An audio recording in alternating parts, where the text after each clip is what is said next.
It is pretty obvious that the Philadelphia Eagles and its fan base wants a playmaker. Tell me why. They want somebody versatile. They want someone that we have not had in decades. We want a number one wide receiver. But then there's Kyle Pitts. Kyle Pitts, 6'6", 240 pounds, mainly played tight end, but if he moves to the NFL, there is talk that he would probably play mostly at wide receiver. So the question becomes, is the risk less than the reward? Hit that like, subscribe if you are new, but without further ado, let's get into it. Eagles fans everywhere, this is for you. Fly Eagles, fly Eagles on the team. Touchdown, touchdown. Time to get Jalen this ring. You don't really want to start a thing. This a Bird Gang Nation, baby. It's a Philly thing.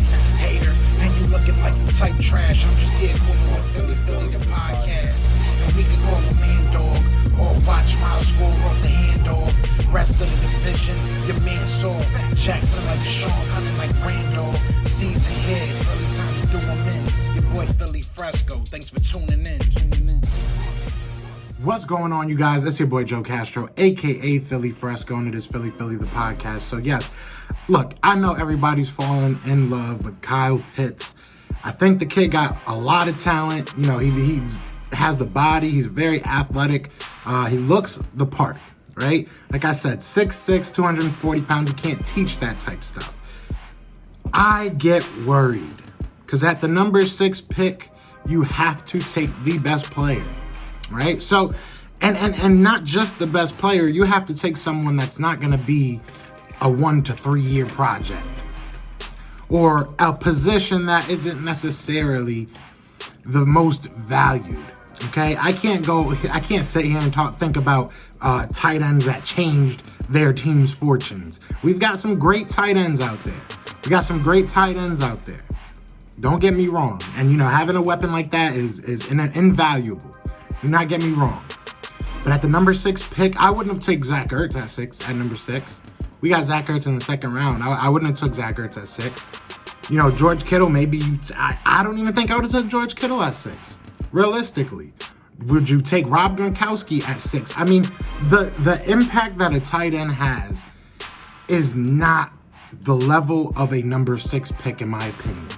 Now, I know the argument becomes he's not going to be a tight end. He's going to be a wide receiver, Joe. You got to look at him as a wide receiver. That's fine. Name another wide receiver that has less than 2,000 yards receiving in his whole college career. Name me one of those. Name me one wide receiver on this draft class that has less than 15 touchdowns in his total career. Name me one. Okay? Look.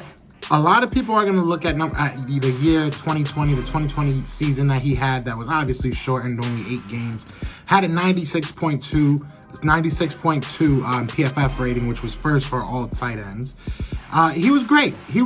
48 catches, which was obviously less than the year before. I believe he played 11 games that year, so it's obviously why. But it wasn't that much less. It was only 11 less.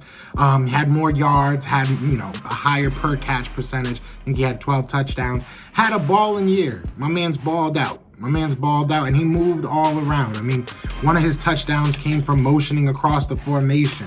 One of them lined up as a receiver, lined up as a wing option. I mean, we can go down another wing option. I mean, he lined up everywhere this past year, right? But the sample size for me is not big enough to place that number 6 bet on him. All right, I love what Pitts is, and I love that he's a Philly kid. I love his confidence, posting on Twitter that he wants to be the best. And that's what you want to see, right?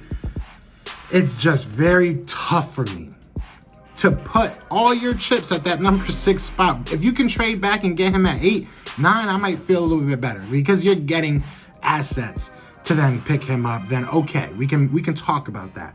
But if you want yourself a top wide receiver, he is, to me, not the guy you want to go after. He might end up being the best receiver in this draft. He might, You can say that about any of these wide receivers. There's a lot of good wide receivers in this class.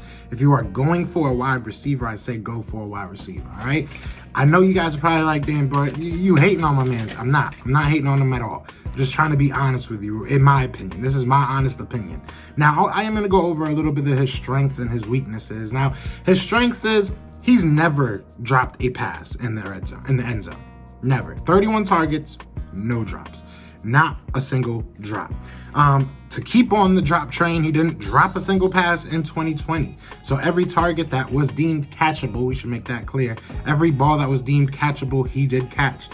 Now, let's go back to these 10 routes. There was 10 routes that he ran as a legitimate wide receiver. 10 catches, I should say, right? So 5 targets, 4 catches on those 10 routes. 2 TDs, 2 first downs, 3 15-plus yard receptions. He's explosive. He's very explosive. He had a very good wide receiver on the other side of him who was basically just the speed. So think of it like this, right? When we have Zach Ertz and we had even Torrey Smith and we had, all these other guys, and you look at Alshon even, when we have that big guy that's a little bit slower, that's more of a finesse route, more of a route runner, I should say, and more of a at the point of catch type of guy, you have that speed option that just, stretches the field and leaves the intermediate routes a little bit more open.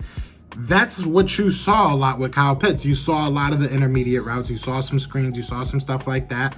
But for the most part, he wasn't out there as a wide receiver burning people. I mean, it is what it is. He has that potential, and I'm not going to knock that. But do you take potential at number 6? I don't think you do. Now, a couple more strengths about him is his willingness to block. We'll talk more about his blocking, but he has the willingness. He puts his body out there, and that's what you want to see, especially at the tight end position. He has the size, speed, strength. I mean, that goes without saying. There's not much you have to say. Now, I'm going to go over a couple of his weaknesses, all right? Now, some of these weaknesses I will be kind of stretching on. It is what it is. I mean, he was the best tight end in college football last year especially. So it is what it is. You got to look at it, and I'm looking at it as if he comes into the league as a wide receiver, because there's no way you're going to be able to really convince me that if he gets picked at number 6, he's just going to be a tight end, because that just doesn't make sense to me. So I'm looking at it as if he's a wide receiver, all right? Now, the first one, again, I said I'm kind of digging, so this is kind of digging. But Kyle Trask had a better QBR, had a better PFF grade when he was targeted less. Now, he was targeted less, obviously, in the 8 games in 2020, so it's kind of one of those things like, did Kyle Trask just I always call him Kyle Trash. Kyle Trask just get better? Did Kyle Pitts, get better? Was it a combination? Was it the lack of having to target him as much with the addition of Kadarius Toney kind of coming out? So there's so many different things that can kind of go into that, but that is something to look at. His quarterback did better when not targeting him as much.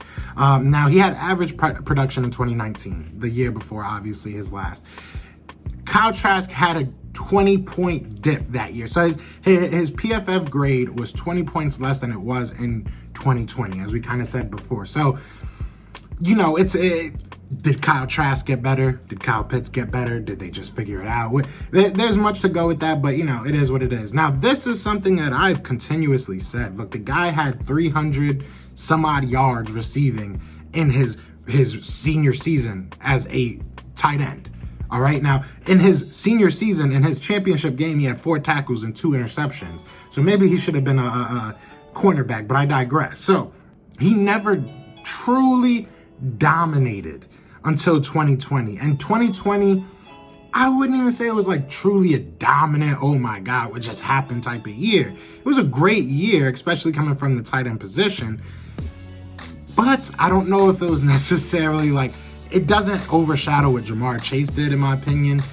It doesn't overshadow what even Devontae Smith did this season, obviously. Like, I think that if you are looking for a wide receiver, Kyle Pitts is a huge risk. And I'm not going to say he's not going to be a wide receiver. I'm not saying he doesn't have the talent to be one. I'm saying you are taking a huge risk taking him at number 6.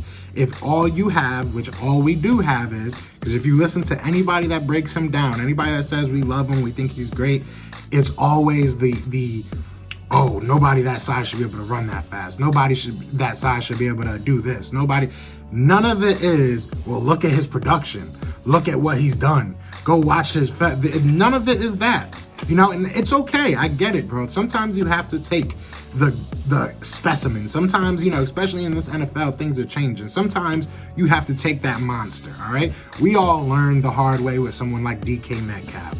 Sometimes you have to go off those physical skills. I don't know if you do that at number 6, all right? I know it's not going to be a popular opinion. I love the kid. I think that he will be a great player in this league, but I'm looking at it from the Eagles at number 6, and I feel like there are better players that will give you more of an immediate impact and less of a risk. All right, I understand we see the highlights, we see all this, and we fall in love with it.